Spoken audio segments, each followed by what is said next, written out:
Mumbai crime branch unit 9 కు ఓ murder case కొరకరాని కొయ్యలా మారింది. ఇంకా చెప్పాలి అంటే అడవిశేష్ హీరోగా వచ్చిన హిట్ 2 కంటే కూడా ఈ కేసులో ఎన్నో ట్విస్టులున్నాయి. 14 నెలల తర్వాత ఓ చిన్న క్లూ హంతకులను పట్టించింది. అయినా సరే ఆ హంతకుడు ఎందుకు చిరాకుగా మారాడో ఈ మోస్ట్ థ్రిల్లింగ్ కేసులో చూద్దాం. ముంబైలోని ప్రముఖ మెడికల్ యూనివర్సిటీలో ఎంబీబీఎస్ 3వ సంవత్సరం చదువుతోంది 22 ఏళ్ల సాది చాచా సానే. ఆమెను ఇంట్లో అందరూ ముద్దుగా సాది అని పిలుచుకుంటారు. వీళ్ళుండేది బోయసర్ ప్రాంతం. నవంబర్ 29, 2021న తన ఇంటి నుంచి బయలుదేరింది. జేజే హాస్పిటల్ ప్రిలిమినరీ ఎగ్జామ్స్ ఉండడంతో హడావిడిగా క్యాబ్ మాట్లాడుకుని వెళ్లిపోయింది. కానీ ఆ రోజు సాయంత్రం వరకు ఇంటికి రాలేదు. సాయంత్రం తర్వాత తండ్రి ఫోన్ చేసినా కలవలేదు. స్విచ్ ఆఫ్ అని రావడంతో ఫ్రెండ్స్ తో ఎక్కడికైనా వెళ్లి ఉండొచ్చు అనుకున్నాడు సాది తండ్రి మనీష్ సానే. రాత్రి 7 గంటలైనా సరే సాది ఇంటికి రాలేదు. ఆమె స్నేహితురాళ్లకు ఫోన్ చేసినా తమకు కనిపించలేదన్నారు. అసలు ఈ రోజు ఫోన్ చేయలేదని సాది క్లోజ్ ఫ్రెండ్స్ కూడా చెప్పారు.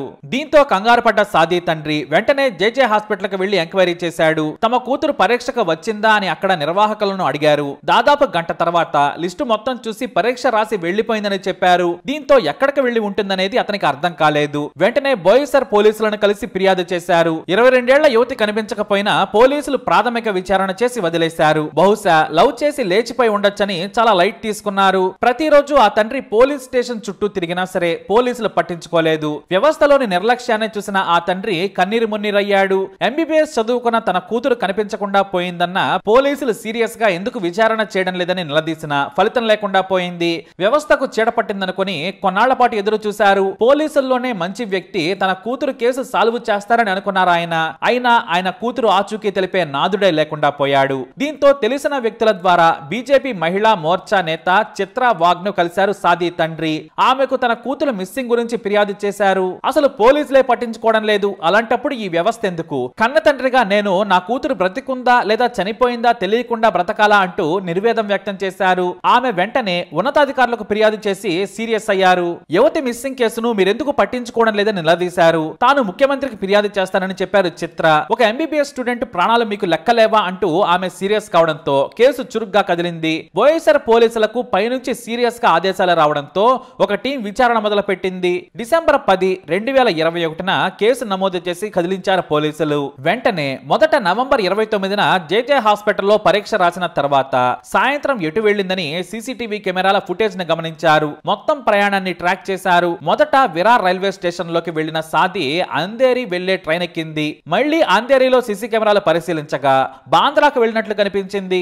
బాంద్రా రైల్వే స్టేషన్ ముందు ఒక ఆటో ఎక్కిన సాది బ్యాండ్ స్టాండ్ బీచ్ దగ్గర దిగింది. ఆటో దిగి బీచ్ లోకి వెళ్ళింది. ఆమె బీచ్ లోనికి వెళ్లే సమయానికి అప్పుడే చీకటి పడుతోంది. ఇది ఆమె జర్నీ ట్రాక్. ఆ తర్వాత వరుసగా 3 రోజుల పాటు ఫుటేజ్ చూసినా కూడా ఎటువైపు నుంచి సాది బయటకు వచ్చినట్లు కనిపించలేదు. అంటే సముద్రంలోకి వెళ్లి ఆత్మహత్య చేసుకుందా అనే కోణంలో విచారణ చేసిన పోలీసులు ఏమీ తేల్చలేకపోయారు. ఈ కేసును ఉన్నతాధికారులు క్రైమ్ బ్రాంచ్ యూనిట్ 9 కి అప్పగించారు. క్రైమ్ బ్రాంచ్ లోని చురుకైన ఆఫీసర్లు విచారణ చేశారు. సాది ఫోన్ తెల్లవారుజాము వరకు బీచ్ లోనే యాక్టివ్ గా ఉన్నట్లు కనిపించింది. కానీ ఆ తర్వాత ఫోన్ సిగ్నల్ కనిపించలేదు. సాయంత్రం వేళ ఎంతో మంది వచ్చారు వెళ్లారు. సీసీటీవీ ఫుటేజ్ లలో ఎవరో అనుమానితులు కనిపించలేదు. అయితే తమకు ఎన్నో కేసుల్లో సాయం చేసిన లైఫ్ గార్డ్ మిత్తు సింగ్ ను విచారించారు పోలీసులు. తాను రాత్రి డ్యూటీలో ఉన్నాను. ఒక అమ్మాయి వేగంగా పరిగెత్తుకుంటూ 10 తర్వాత వెళ్తుంటే చూశాను. ఒంటరిగానే బీచ్ దగ్గర తిరిగింది. కాసేపటి తర్వాత నేను ఆమె దగ్గరకు వెళ్లాను. తాను సరదాగా వచ్చానని చెప్పింది. నేను చీకట్లో ఆమె ఫేస్ కూడా సరిగ్గా చూడలేదు సార్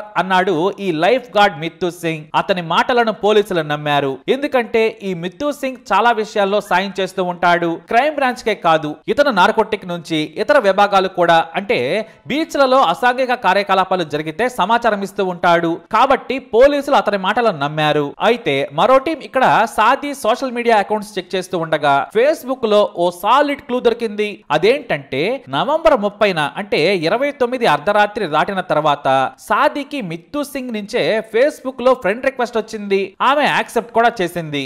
కానీ ఈ విషయం మిత్తు పోలీసులకు చెప్పలేదు. ఎందుకో ఏదో దాస్తున్నాడని పోలీసులు అతనిపై నిఘా పెట్టారు. దాదాపు 14 నెలల పాటు మిత్తు సింగ్ తో పాటు అతని స్నేహితులు బీచ్ లోకి ఆ రోజు వచ్చిపోయిన అనుమానితులను కూడా వెంటాట మొదలు పెట్టారు. సడన్ గా మిత్తు సింగ్ కి జబ్బార్ అనే స్నేహితుడి నుంచి ఫ్రీక్వెంట్ గా కాల్స్ వస్తూ ఉన్నాయి. అతనితో మిత్తు సింగ్ క్లోజ్ ఫ్రెండ్షిప్ చేస్తున్నట్లు గుర్తించారు. ఆ రోజు అంటే నవంబర్ 29న జబ్బార్ ఫోన్ కూడా బీచ్ లోనే ఉన్నట్లు తేలింది. వెంటనే ఇద్దరిని ఒకేసారి విచారించారు పోలీసులు. తమదైన శైలిలో విచారణ చేయడంతో జబ్బార్ మాత్రం అసలు విషయం చెప్పాడు. హత్య చేసి చేసి సముద్రంలోకి విసిరేశాము అని చెప్పాడు. ఇటు మిత్తు సింగ్ మాత్రం నాకేమీ తెలియదన్నాడు. అతని ఫోన్ ను తీసుకున్న పోలీసులు డిలీట్ చేసిన ఫోటోలను రీట్రీవ్ చేయగా సంచలనమైన ఫోటో ఒకటి బయటపడింది. అదే సెల్ఫీ.